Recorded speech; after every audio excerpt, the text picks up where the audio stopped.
Okay, everyone, welcome. My name is Kristen Field, and I'm really excited that you're all here.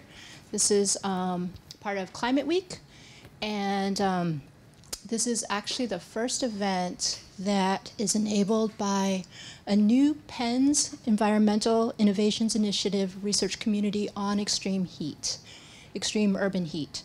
And so this new research community is focused on convening heat-related events like this one, learning how Penn can contribute to heat adaptation and mitigation, and whether there's room across the Penn campus for partnering with other schools that we often don't, and that's speaking from the School of Engineering, and other institutes and organizations across Penn, and importantly, with the community and the city and NGOs that are working on heat within the region, especially in Philly.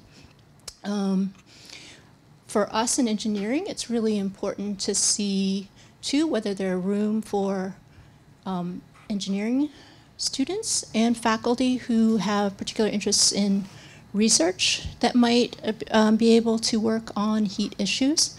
But in the meantime, we also have money to support more events like this, but also engaging Penn students in heat-related projects that are run by the city, by NGOs, by community members.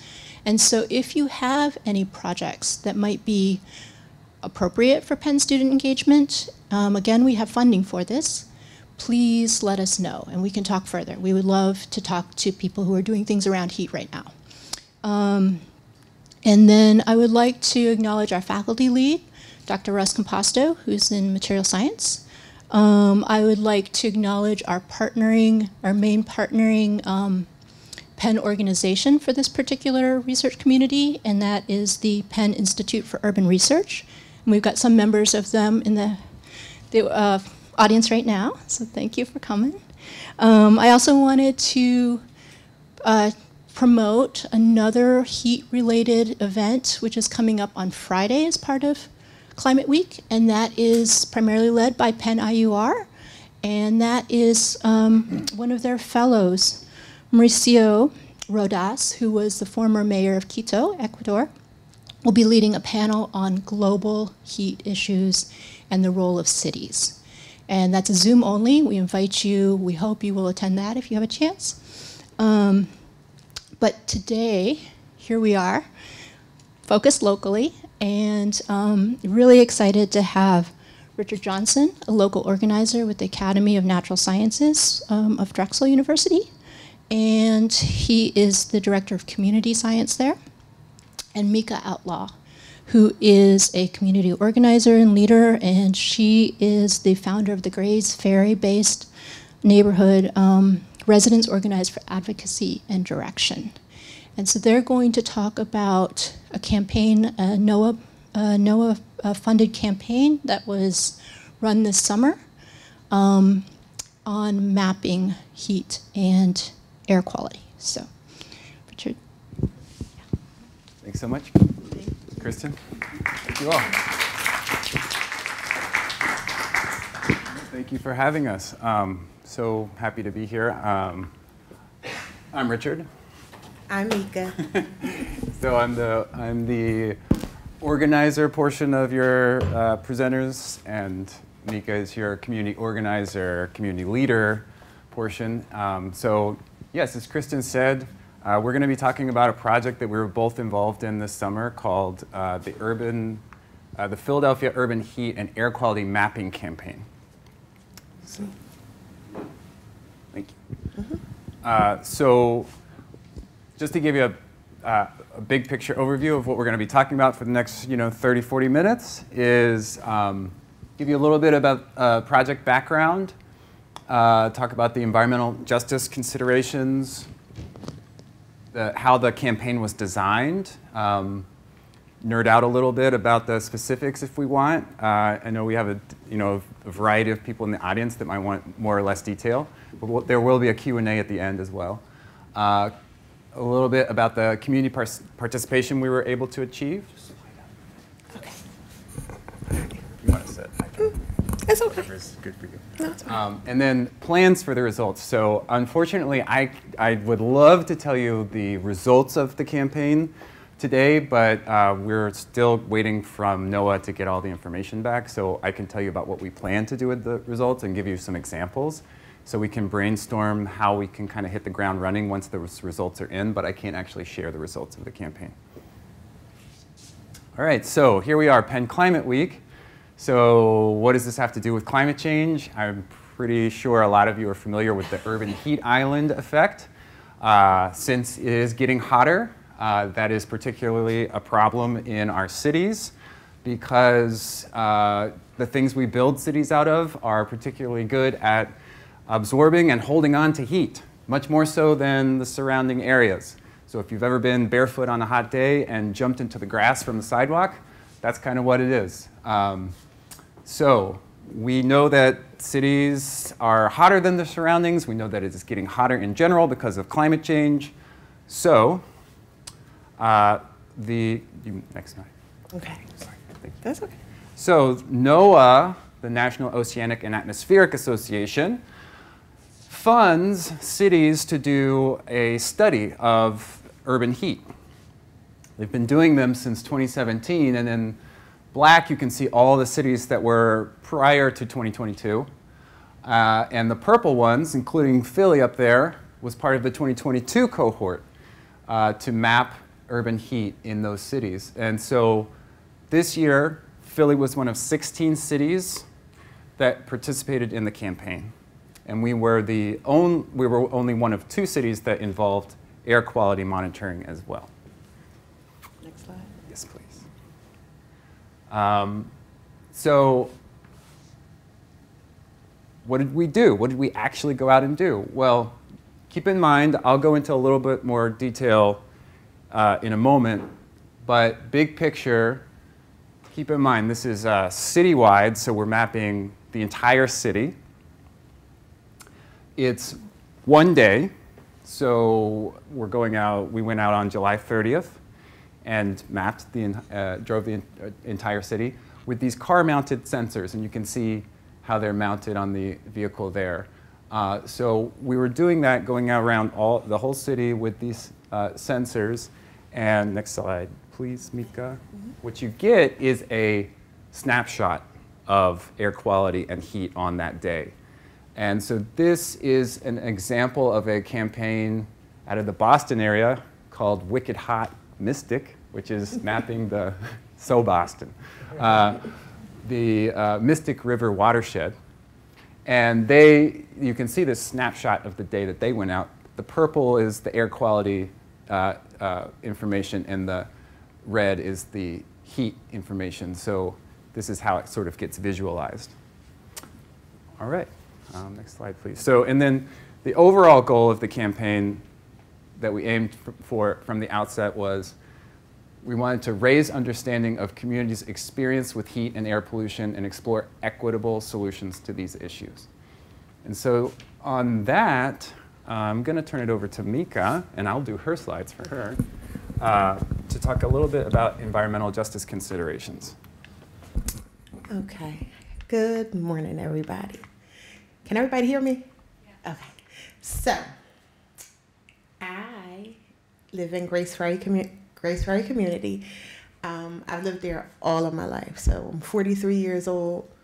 Do the math. Yes, all of my life. And Grace Ferry, for those that don't know, we're literally neighbors to University of Penn. We're right across the bridge. And we are stuck in between what used to be the Sunoco refinery, 25th Street Aqueduct, and what used to be Pico's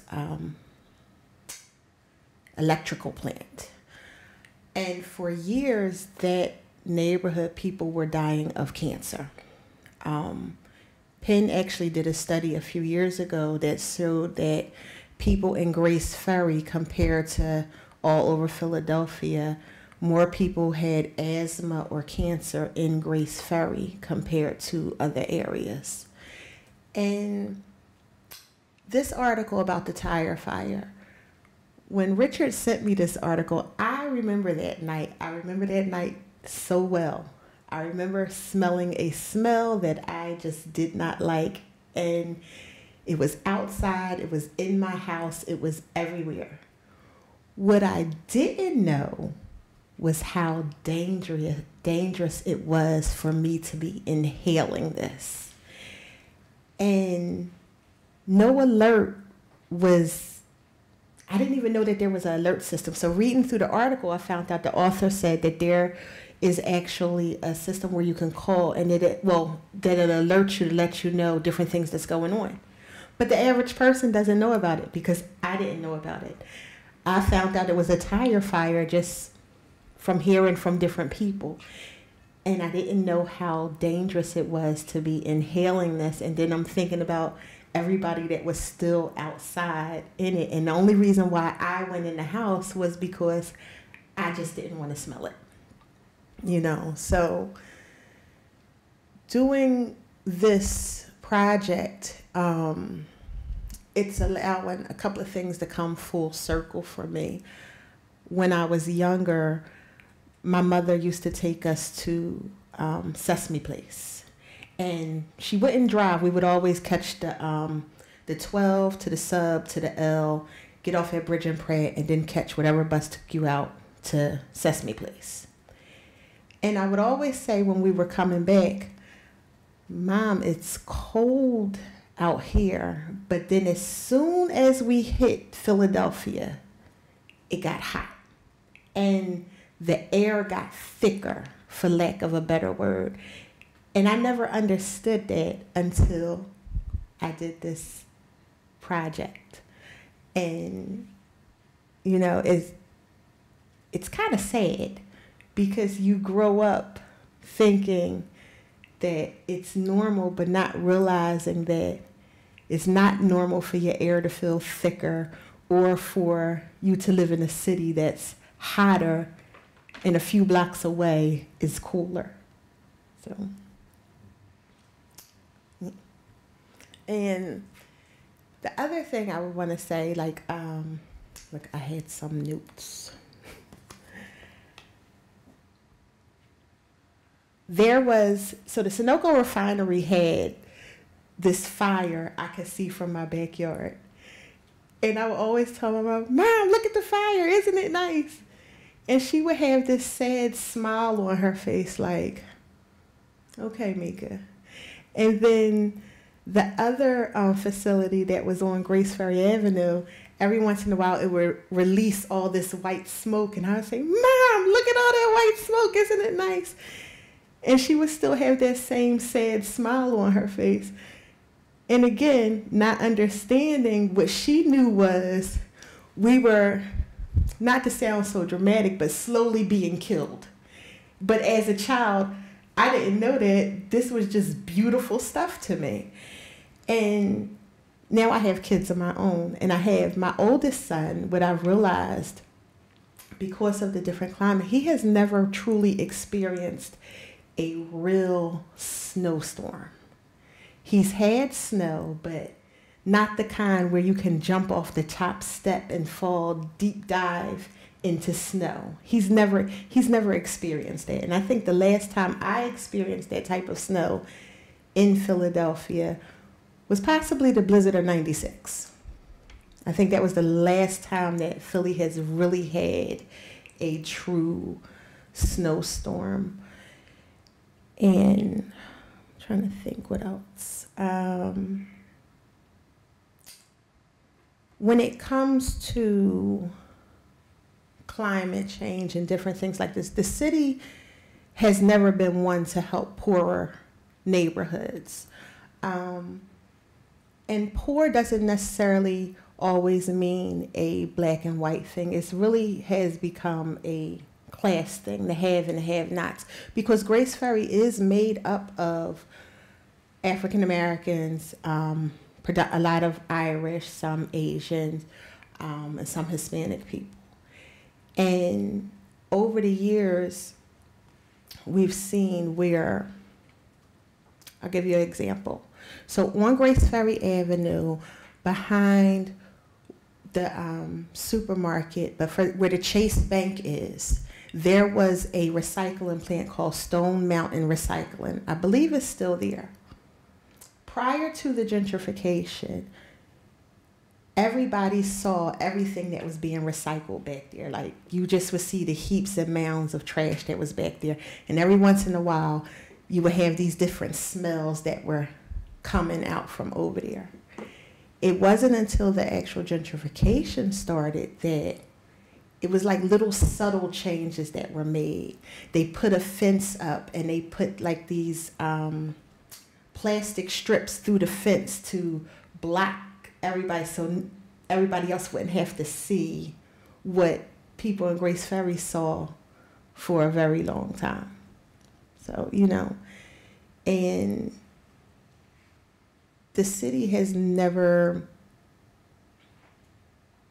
really helped its residents when it came to different things like this. Because like I said, when we go back to that tire fire, nobody knew. Like, the average person doesn't know that there is an alert system that you can sign up for to find out about the different things that's going on.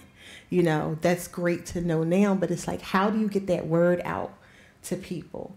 And I think it starts with this project that Richard allowed me to participate in. You know, it lets you know that there is a lot more going on. And even in my ride, so I did South Philly, and I went all the way down to Delaware Avenue. We went over near Packer Park, which is the more affluent part of South Philly, all the way through Grace Ferry. And you could feel the difference in the air anywhere where there was trees. Like, where you had more trees, it literally was cooler. And it's a thing of where everybody's doing to push trees, and then you have a lot of long-term residents who are against trees. But you got to understand the history behind that, because a lot of the trees that they grew up with, when the roots went deep down, it started messing up their pipes, raising the cement, and, you know, they were responsible for the care of that tree, even if they didn't want it there. So that's why you have now a lot of residents, long-term residents, who may be hesitant about getting a tree, and they don't realize that the city now has a different type of tree that they plant where it doesn't latch on to your pipes. It doesn't affect the structure of your home and such. So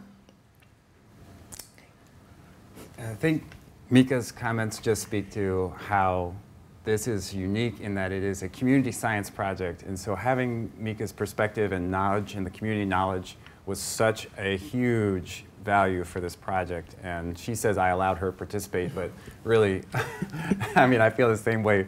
I did want to just sort of shout out that the city does, you know, a lot of the campaign cities that ran these campaigns, sometimes they're starting from scratch. And these mapping studies were like the jumping off point for whole sustainability plans and resilience plans and offices of sustainability. Philly is a little more sophisticated than some other cities in that we have some things going on. We have the Heat Vulnerability Index, which sort of has a priority areas based on heat vulnerability, which is not just the hottest areas of the city, but also the areas that are least able to cope with that heat. And so there is an equity lens that they're putting on their work. They piloted an amazing project called Beat the Heat in an area like Grace Ferry that is more heat vulnerable than others, Hunting Park. And they were also a partner on this campaign. So there are some equitable solutions in the works, and Philly is doing some of that work, so I just wanted to give them a shout out and say that we built upon a lot of the work that came prior to this. So I'm going to do a little bit of a gear shift and just talk a little bit about the nitty-gritty of the campaign. The sensors. So you can see a picture of them there, but I want just to keep in mind that, again, this was a mobile campaign, so sometimes you're collecting this information about heat and air quality from stationary sensors. This was mobile. It's actually the only way you can get this more granular data is doing it this way, so it's really exciting. It's a sampling study, so we're not Google Maps. We're not going down every street. We're going down a representative sample of different land uses and using the machine learning that NOAA has to create a predicted map of heat and air quality for that day. And then we're going out 3 times during that day. So that Saturday, we went out for an hour at 6, 3, and 7 and drove routes. All the community scientists drove routes during that hour to not only see the heat for the day, but how heat changes over the course of the day and air quality changes over the course of the day. Yeah, thanks. So the heat sensors, we called them the snorkels. We thought that's what they looked like. But they measure air temperature and humidity. Why is that unique? Well, because a lot of the decisions that are made now by cities is based on satellite surface temperature measurements. So satellites are taking measurements, but they're collecting surface temperature measurements, and those aren't necessarily representative of what that experienced heat is. And so you sometimes hear air temperature and humidity referred to as the heat index or the real feel heat. And so it's valuable to have that comparative data when looking at how do we make decisions around heat in a city. Next slide, please. The air quality sensors, we called them the Pac-Man ghost. That's what we thought those looked like. The heat sensors are proprietary. They come from a shop named Kappa Strategies. They're out in Portland. They're the technical assistance providers for this campaign for NOAA. The air quality sensors, however, are off the shelf. You can order them. They're called AirBeam 3s. You can look them up. They clip onto the window just like the heat sensors. And they measure a variety of things, but really the only thing that we're focusing on with this study is PM 2.5, particulate matter 2.5, 2.5 microns. This is this very small pollution, air pollution that you can inhale, exacerbates all sorts of things like asthma, and I see there's people from medical schools here, so I don't want to really get out of my lane here, but that's what we're looking at. Yes, next slide. And so, NOAA asks you to identify areas of interest in order to figure out your driving route. And so we had talked to some prior campaign cities, and at the suggestion of one of them in South Carolina, they said, look at planned investments. Look where there's already planned investments and try to, map some of your, or pinpoint areas of interest around that. So it just so happens that the city of Philadelphia is about to release something called the Philly Tree Plan, a 10-year plan for equitable tree canopy growth in the city of Philadelphia. And they had a map already made from a lot of this community engagement work that they had been doing around what priority areas would, for trees, more tree planting in the city. And it was based on, you can see different metrics, poverty, health issues, and heat. And so we said, well, first of all, we partnered with Parks and Rec and the Horticultural Society. They were amazing collaborators, and I want to shout them out. We used their map, and we worked with them, and basically we said, okay, well, let's just drop a pin in all of the high and highest priority areas for the Philly Tree Plan and use those to design our driving routes. That was one sort of data point. Next slide, please. The other, on the air quality end, so anybody been on EPA's ECHO site? Anybody ECHO fans in the room? No. Okay, so you can go, the Clean Air Council turned us onto this. You can go on to this Enforcement and Compliance History Online site. You can filter for Philly and see which facilities have recent violations of the Clean Air Act, the CAA. And there are about 25 facilities that we found at the time.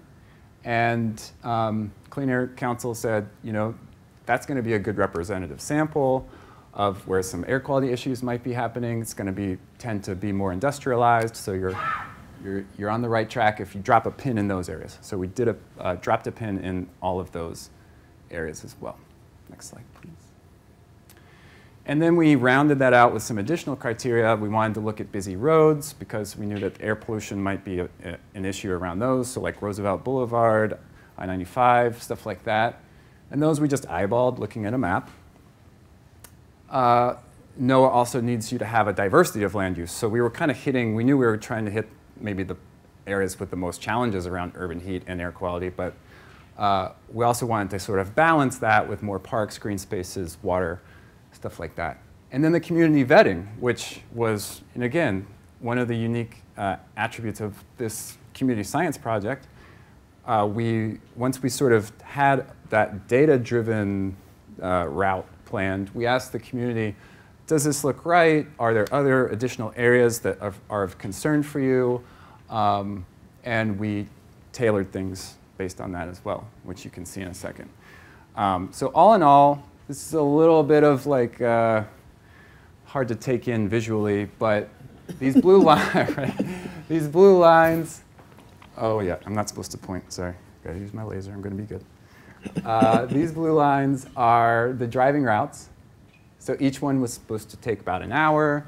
We worked with our partners to kind of find that sweet spot. The yellow and orange pins, those are the Philly Tree Plan priority areas. The blue pins are air quality areas. And then you have some things like, I think in this case, there were some cultural assets that we put on there, like the art museum area here in Center City. These thermometers, for example, those were, Drexel was doing a stationary heat and air quality study in Hunting Park.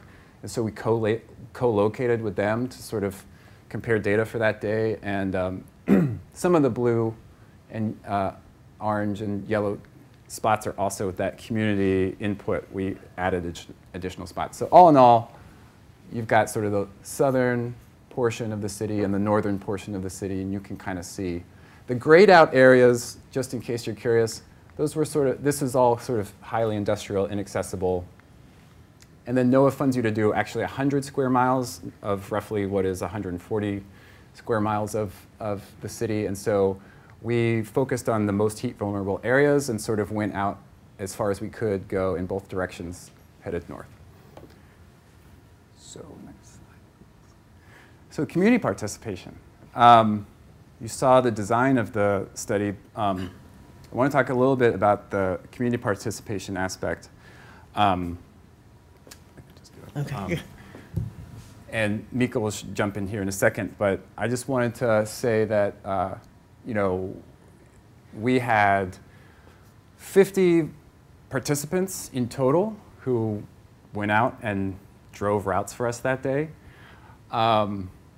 We really set our campaign apart, I think, from other cities in that a lot of other cities, they run these campaigns through universities, and it's a lot of college students or retired people, which we also had participation from, but we really wanted to make a concerted effort to try to have participation from the groups that were already working on these issues in the communities that we were mapping.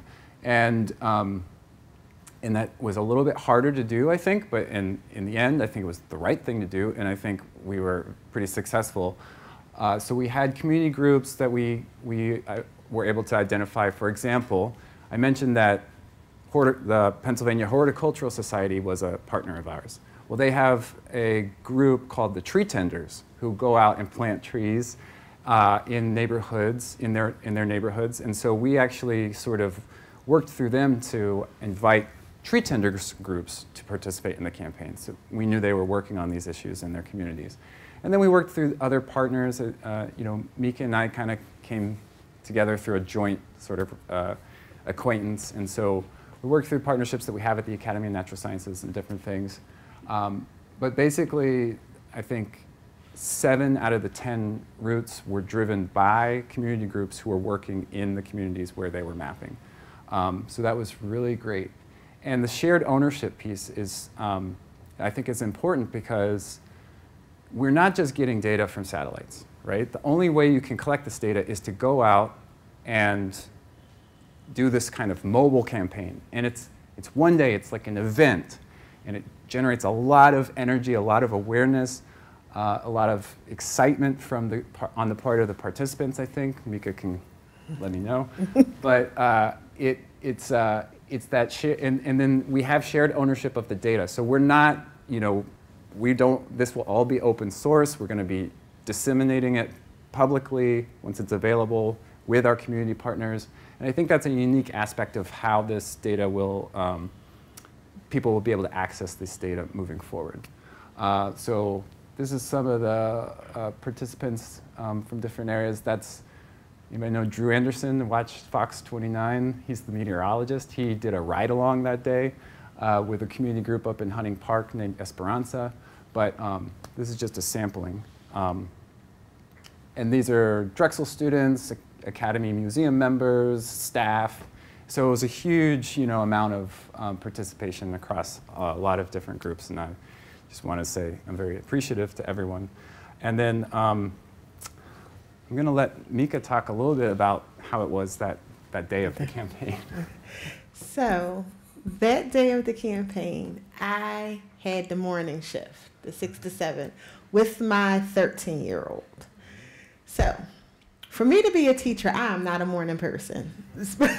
But I drew the short end of the stick on who got that time. And my son was literally, his energy was coming along as the sun was rising, and it was like as people started coming out and everything. So it was hard driving when you have to do a specific route,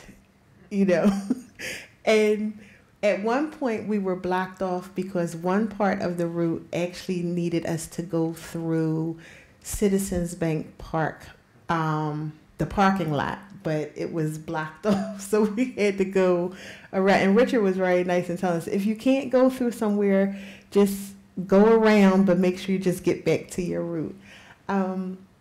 My son, at first, he wasn't, as with most teens, like he liked science, but that 6 o'clock in the morning thing, he just wasn't liking science that much. But as the day was going on and he started noticing different things, like he was talking about the different trees, things that I didn't really notice was that there's different trees in different neighborhoods. And in all my years, I've never paid that any mind. And he asked me, he was like, Mom, is there a reason why there are certain trees in certain neighborhoods and different? And I'm like, I don't know. But I do remember years ago, there was an office in the city of Philadelphia that gave you a brochure of all the trees in Philadelphia. But I never went to that office. Now I need to go. But the project on the whole, it was great. It was, for me, it was almost coming full circle. And as you recall, I was telling you about when I was younger and the sad smile that my mom would have. And doing this project, it really made me see another side of it and how important it is to know what you're breathing in every day, because breathing, you need it to live, so you don't think nothing of it too much. But doing this project, it like really had me wondering, what actually am I breathing in all day, every day? What am I walking through when I'm walking outside? What am I walking through all day, every day? And I was sharing with Richard earlier, it was a few years ago, it had rained. And right after it rained, I remember going outside and it was all this yellow stuff all over everything. I've never seen that happen again, and that was the first and only time I ever saw it. But apparently they said it was pollen, like that fell after it rained, but it's like, was it pollen? And, or was it the impurities brought down from the rain, you know. But like I said, I've never seen that happen again. And now you have, with the refinery, they finally closed it down. Another company has bought it. You've probably seen Hilco has bought it. And they're trying to figure out exactly what to do with it. And some people are like, make housing on it. And I'm like, do you know what's in there? Like, do you know what's over there? Like, do you really know what's over there? And I think with this project, it allowed for my son to be a scientist for today. It allowed me to be a scientist for today. And that was one of the things that they ran on, that you can be a scientist for today. And you really did feel like a scientist. The only thing I was missing was the lab coat and everything, you know. But we were collecting specimens. And the next group, the second group was one of my friends and her son, and he was actually in his senior year. He's now in college this year at LSU, I believe. And he talked about how great of an experience it was, and he had a more mature outlook on it as opposed to my 13-year-old. You know, he was like, you know, Miss Meeka, you really need to be careful and mindful of the things that you're breathing in. And I'm like, okay. Like, you know, and he actually asked more about, like, what actually were we looking for? What is the city of Philadelphia going to do with this information? How are they going to help these neighborhoods once they find out what's going on? Or is it, you know, what's the next piece? Where do we go from here with this? And I'm like, you know, I said, that's a good question. I said, I think that's the one question that everybody always has. Where do we go from here? And I think it begins with, and I was just sharing with Kristen, when I was on my way over here, my students were like, Miss Outlaw, where are you going? I said, I'm going to a presentation. What? Are you going to a funeral? And I'm like, no, I'm not going to a funeral. And then I was like, you know what? Yes, I am. I'm going to a funeral for climate change. You know, so I mean, it starts, where do we go from here? It literally starts with each of us. It starts with everybody that's in this room, everybody that's listening through Zoom, anybody that's just listening. Because if you're listening, that means you are concerned. You know, so it really starts there. And I think from there, you can find out other things. And I have to go back to the original article about the tires when I was like, I did not know that there was a number that you could call for alerts. But now I do. And I've told everybody that I know, there's a number that you can call for alerts. Not that it'll let you know when the tires, you know what I mean? But there is something out here for everything. The thing is figuring out, how do we let everybody know? So, but this was fun. This was fun. I really see the environment on a totally, even from my lived experience, just, it really was a full circle thing for me. And so now if I see plumes of smoke going up in there, it's not as beautiful as it was when I was younger. Now it's, oh my God, how dare they? You know, so. I don't know how I can follow up with, this is a beautiful climate change. All I will say is, you have a sampling of some of the media coverage that this campaign got here, including when the Inquirer sent along a reporter to do the 6 a.m. ride with Meeka and her son that day. And there's a reason that when there were media inquiries, we directed them to the community groups, because they are the ones who are carrying on this work once we have this information. And so remember Meeka and the residents organized for advocacy and direction in Grace Ferry, because they are the ones doing the work who are going to find, where we're working, we all need to support in finding these equitable solutions. And so the results.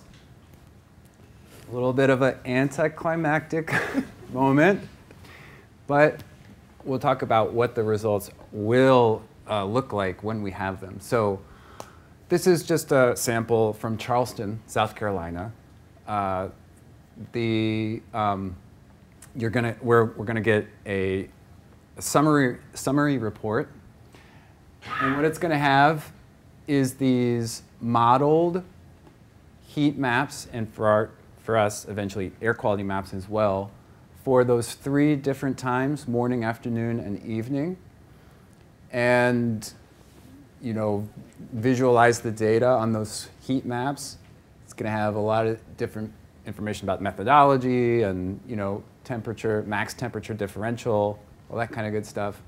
What we'll also get is a visualization of the traverse points. So these are the measurements that were being taken every second along these routes.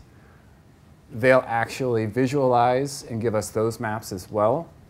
And then all of this will be hosted on Open Science Frameworks network and totally open access. And so all the raw data will also be available to anyone and be able to be analyzed for further study.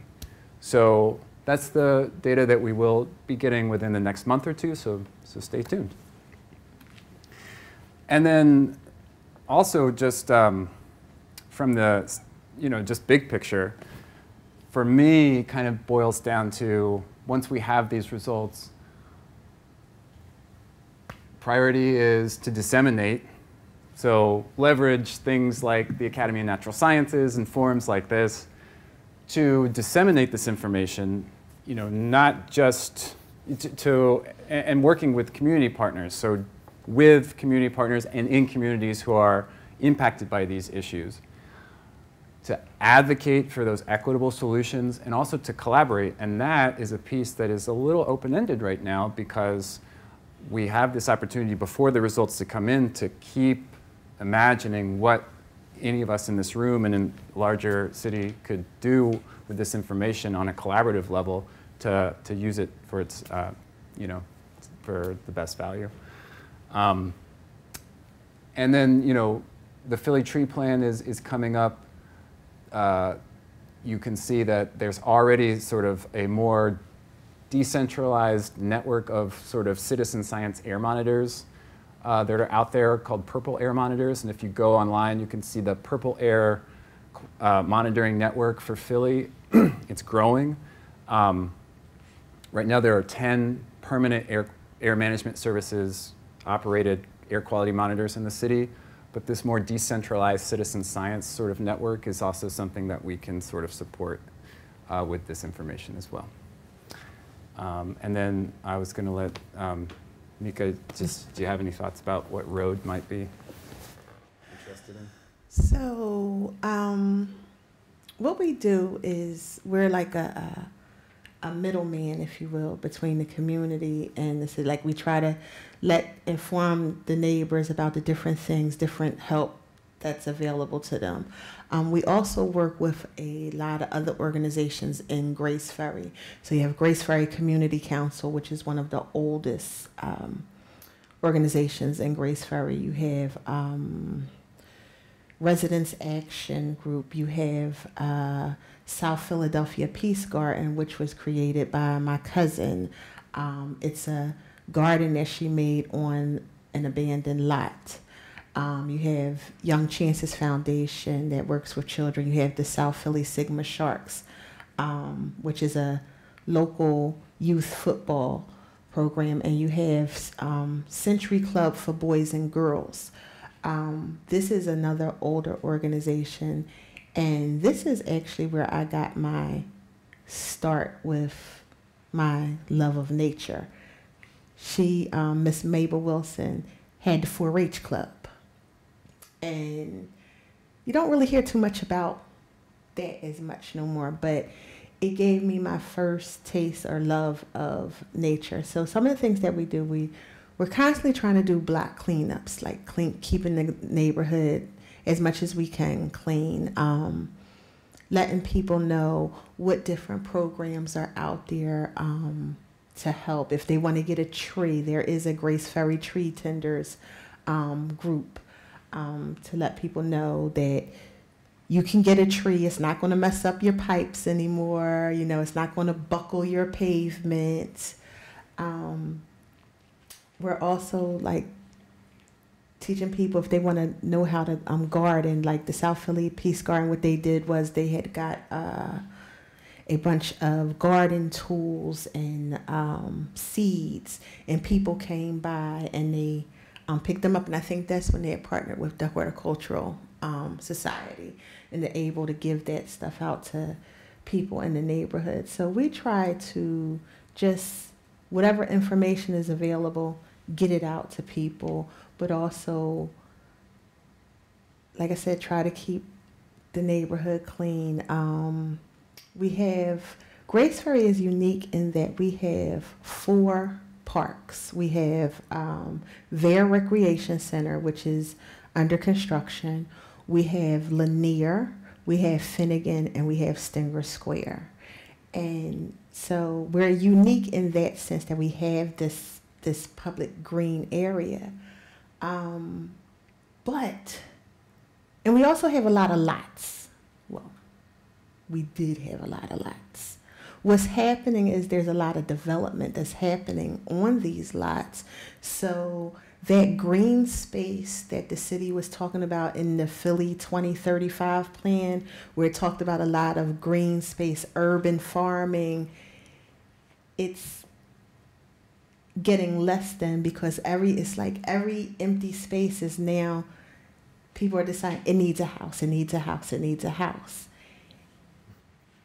But as we can see with the air quality and with the heat in urban areas, you need those green spaces. You need those abandoned lots to be turned into gardening, garden spaces, whether it's for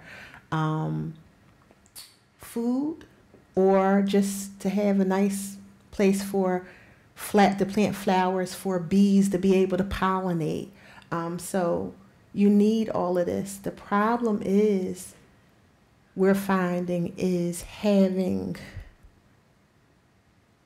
the people in charge really listen to the community to say, this is what we need, this is what we need help with. Do we need housing? Yes, we need housing, but we need housing that the average person can afford. But we also need green spaces. We need trees, we need flowers, we need plants, we need oxygen.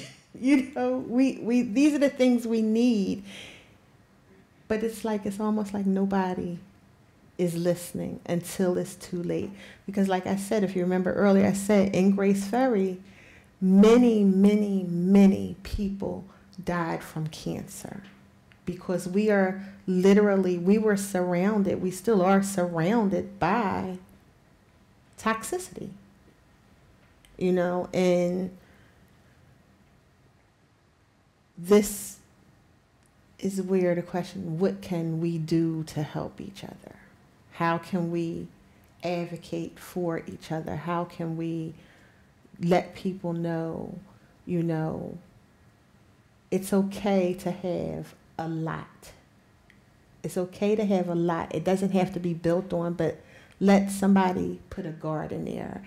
Let somebody put a tree there, you know. So yeah, it's kind of sad when you think about it, that every space, every green space is now, nobody looks at it with joy. They look at it as, oh, that's a green space, that's an empty lot, build something, you know. And I think we need to figure out how do we move away, how do we find that healthy balance. And that's what Road and the other organizations that I mentioned, that's what we're trying to do, figure out ways to find that healthy balance. But we're running into the problem of, okay, this is what you say you want, but this is what we feel you need. You know, so that's where the bigger problem comes in it. So, yeah. So I think this might be a good segue to take some questions from the audience, perhaps. Would you guys like to get a little more comfortable in the table? Okay. Sure. All right.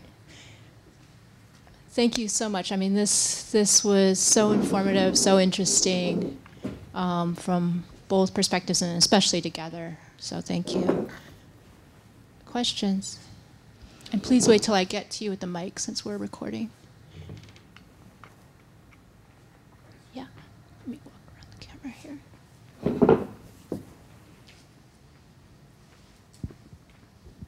Thank you. This is a question for Richard. Where they've done the drive-through monitoring, have they done analyses to see how well the satellite temperature matches what's recorded on the ground? I think that they do an accuracy assessment looking at some of the satellite data from the day to see if what is predicted sort of matches more or less with some of the mobile sensors. Knowing that we're getting a more granular picture of the heat, but they do that sort of, and so that's an analysis I think they do to verify, but I also think that in every aspect of the data that it could point to, since it's open source, it could be used to do a lot more study, and so if that was something we wanted to look at, we could. Great, thank you.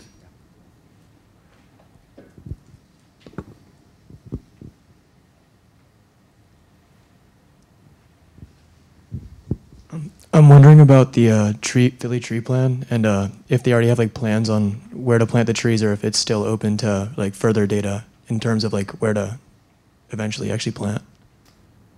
Yeah, so I don't work for the people who are in charge of it, but I do work sort of in collaboration with them, and I sort of feel like I could speak to it a little bit. That map that I showed, the priority map, that's a product of many, many months of community engagement and sort of looking at those metrics of poverty, health, heat, to already sort of establish where they think trees should go in and also be maintained. Some of the issue in Philly is just the trees that we have need to be better maintained. And so I think it's a very data-driven approach so that it's an equitable growth of tree canopy, and it's pretty well established right now, but was done through a lot of community engagement. And even though the plan is going to be released soon, I don't know exactly when, but I think it's like very soon, that tree plan priority map is accessible online if you search for it, so you could see where they're planning.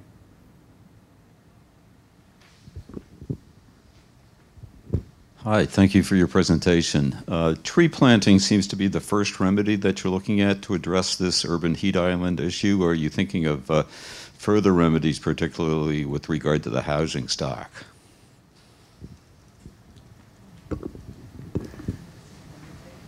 If you want. So one of the things that I remember seeing in the Philly 2035 plan, where they talked about urban farming, was it seemed like they made gardens on rooftops. But there's usually like a lot of red tape that you have to go through, like different permits, and some of the houses might not be accessible for that. And honestly, I don't know if there is a clear answer, because you still have people that are trying to, if I'm going to be quite honest, people are trying to, they're struggling to survive day to day. And there's a lot of homeless people in Philadelphia. And it's like, okay, here the environment is being messed up, but we don't have a house. But who wants to live in a house in a neighborhood that the environment is messed up in? You know, so it's like, how do you, I don't know what the answer is. I know you want to, but I don't even know how to figure that out, because as I was saying, every lot that's available, it's being built, majority of them are being built upon, but then that still lends and tends to add to what the original problem is that the heat islands that are created because of there not being a lot of green space. And it's almost like it seems like the only green space that's really going to be left is designated parks until somebody decides, you know what, this park isn't being used enough, so now let's take this land and build more houses on it. So, you know. So I think we have time for one more quick question. Yeah, sorry. Thank you very much. Maybe I'm not sure. I was curious on the temperature measuring through satellites and your ways of measuring. Like, is there any difference? And if that's difference, how many degrees it is?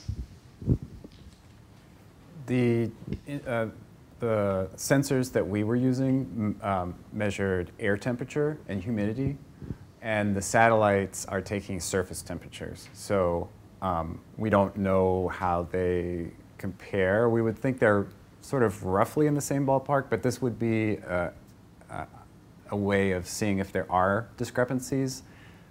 We can make even more informed decisions about where to kind of put in cooling infrastructure or cooling solutions in the city. Thank you, everyone. It's right at noon. I think this has been a really informative and interesting session. Let's thank everyone, including the audience members, for being here, for caring, for asking questions. Thank you.